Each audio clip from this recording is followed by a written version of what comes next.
spawn front-page headlines from coast to coast about the virtual prison he ran on a plantation one county over, and about what lay behind the farm's prosperity and the murders both, a form of slavery that had survived in the South for generations after Appomattox.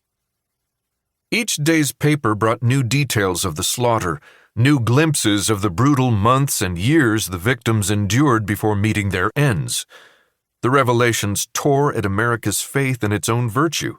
They undermined its sense of modernity, challenged its grasp of history, resurrected sins thought dead and gone, put to rest by the 13th Amendment, provoked wonder.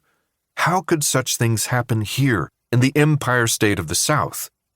How could they happen now, amid the inventive dazzle of the 20th century? How could they happen at all? A century on, you might ask the same questions.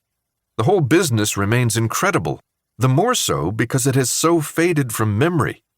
No roadside marker calls it to mind out on the new Route 36. No town square monument honors the dead. Nothing commemorates the drama that brought a pernicious but largely unseen form of indentured servitude to widespread attention, and by dragging it into the light, perhaps helped to hasten its decline. Neither do we have tangible reminders that Georgia's governor at the time, a man vilified for his role in an earlier murder case, earned some measure of redemption through his response to these killings.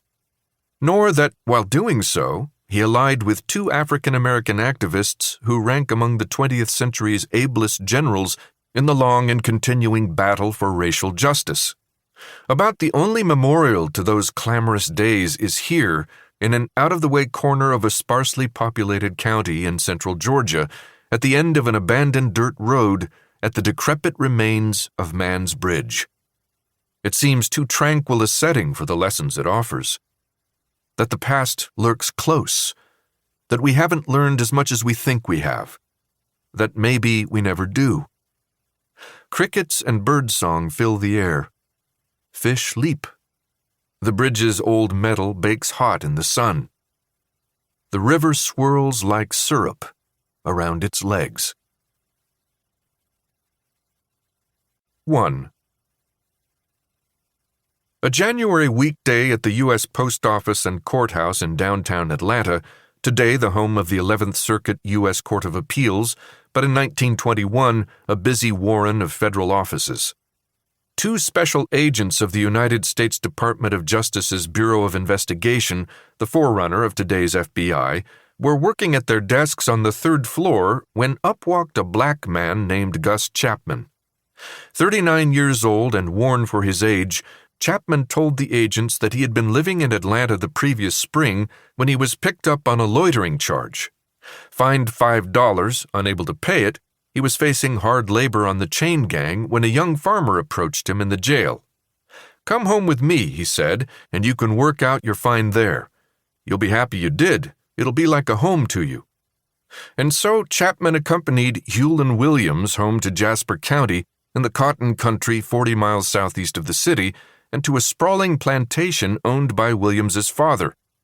He quickly saw that Mr. Hewlin had oversold its charms. Chapman received no pay. He was forced at the end of a gun barrel to work from dawn to well past dark. He was forbidden to leave the premises under threat of death. He was locked up at night in a bunkhouse crowded with other prisoners and whipped for any infraction, real or imagined. The Bureau agents recognized the conditions he described.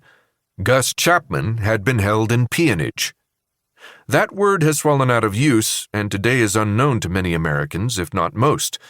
But throughout the late 19th and early 20th centuries, peonage claimed lives by the thousands and ruined untold others. It tore men from their wives and children, stole sons from their mothers, and helped fuel the great migration of Southern blacks to the industrial cities of the Northeast and Midwest in the years on either side of World War I. Chapman was typical of its victims. In one of its many forms, a man, usually black, would be arrested for a trifling or trumped-up offense. Vagrancy, that is, having no job or at least no ready proof of one, was a favorite, as was loitering. Conviction was pretty much automatic and almost always carried a fine and fees beyond his means. A third party would then step forward to pay the fine in return for the